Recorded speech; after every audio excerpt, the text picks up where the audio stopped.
The standard process for designing any alien characters in the show would, of course, start with reading the script. We'd break down the script and come up with a list of characters that would be in that episode.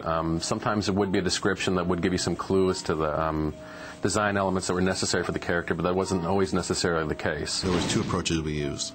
For the main characters, Kosh, Jakar, Delenn, others, I sat down and worked out not just who the character was, but what the world was like. And that informed the wardrobe as well, and also informed the culture. On guest characters, I often left it more vague, let John go off and play.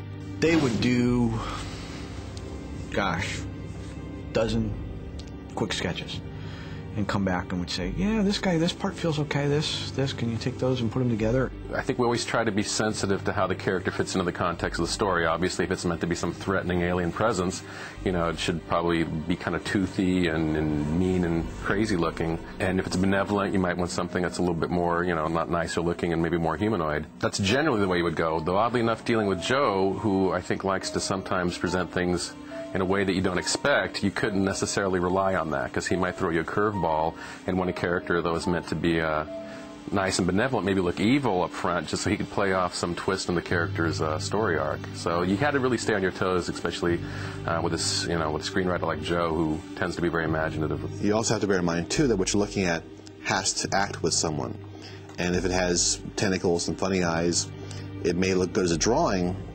but how does it work as a character? There are many times John would have a great idea to have a look at and say, our guy has to talk to this and have a conversation with it, and I'm not sure that's going to work.